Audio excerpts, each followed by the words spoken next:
My fellow arts leaders, gather around for a tale as rich as the beat and profound as the rhythm of life itself.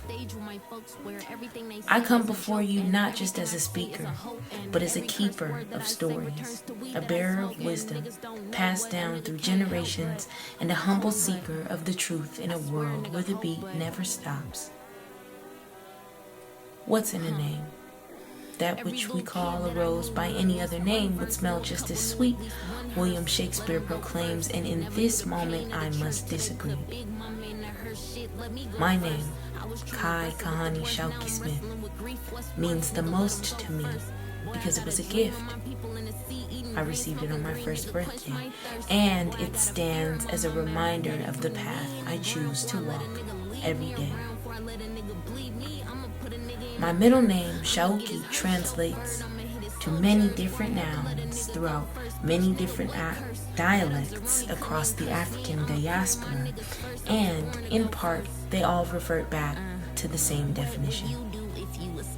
The keeper of the story, a seeker of knowledge, a person of proper conduct, the list continues.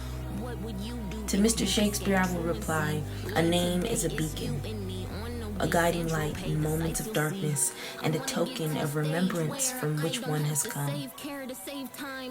I come from a long line of community members of the congregation who led their community into uncharted territory and came out on the other side triumphant. I hope to do the same. They did all of this while caring for each community member as their own. Humongous shoes to fill, and I only wear a size 8. In one of his lectures, a professor of mine proclaimed, there is a curious dance between the rise of our standard of living and the perceived decline in the riveting nature of art. It's almost as if comfort breeds complacency, and as our lives become cushier, the fire that once ignited our passions dims ever so slightly. Fear not, for in the depths of this observation lies a profound opportunity. An opportunity to reignite the flame, to infuse our art with that raw, wild energy that once shook the foundations of our very society. A respected arts leader and dear friend of mine once said, if your ego rises above the music you're making, it's all for naught. This nugget of wisdom resonates deeply within the soul of every true artist. Ego, the ever-persistent beast who hides in the wings of every performance we give, has a tendency to overshadow the very essence of our creations.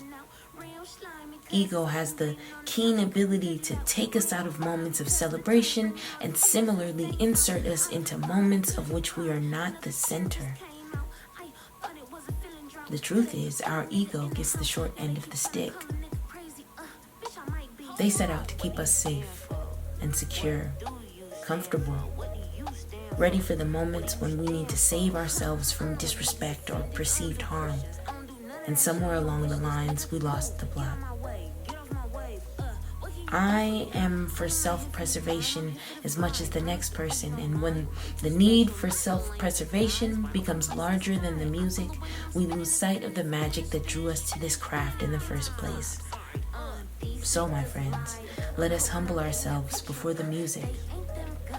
Let us surrender our egos at the altar of creativity and once again become vessels through which the divine melody of the universe flows.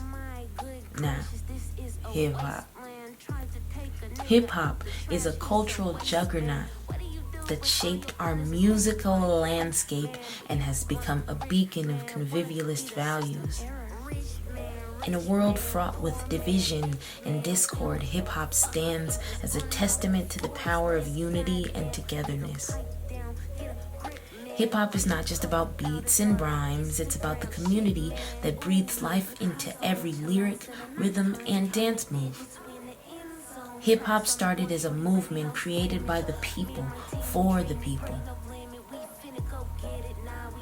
People who lived every day with creation on their minds and pain in their hearts.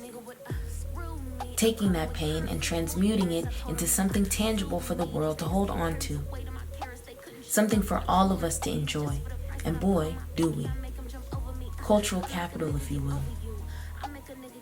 How do we harness that cultural capital for the greater good?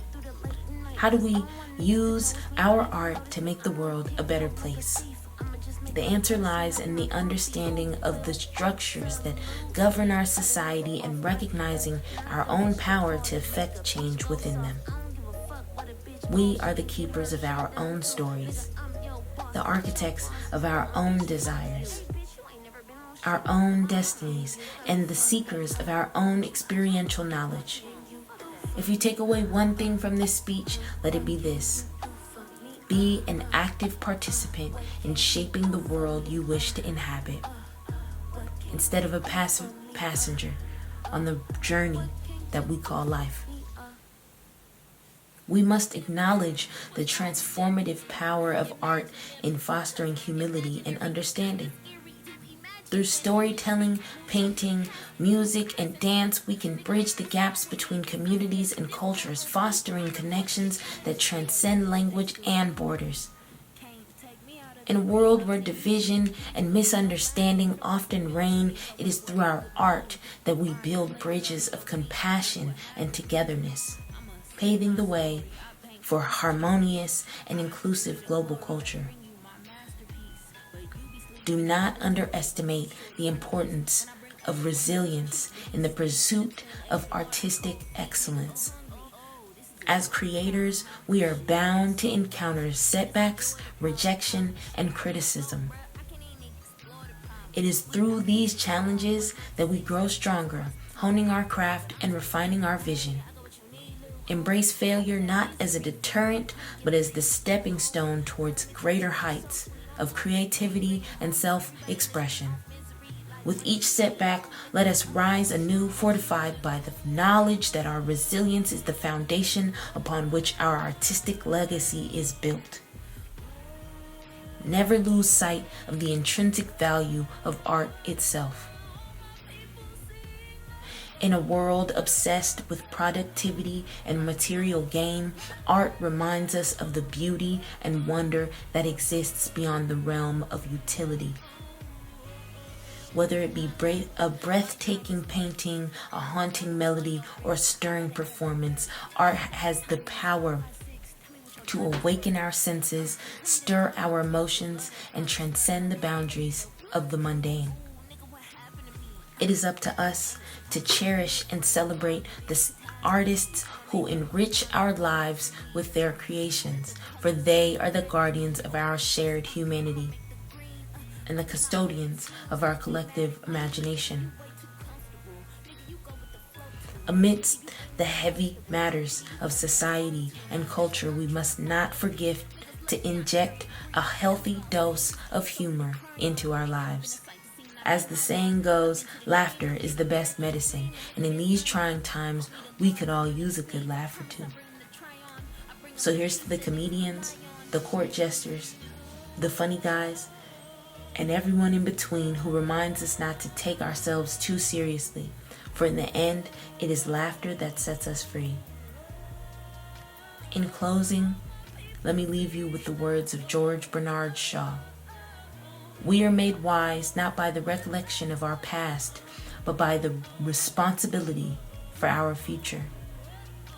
Let us embrace this responsibility with open arms, stand together as guardians of our collective destiny, and let us not forget the power of art to inspire, uplift, and to transform. Thank you. Yeah. Tell that little ugly nigga to get on my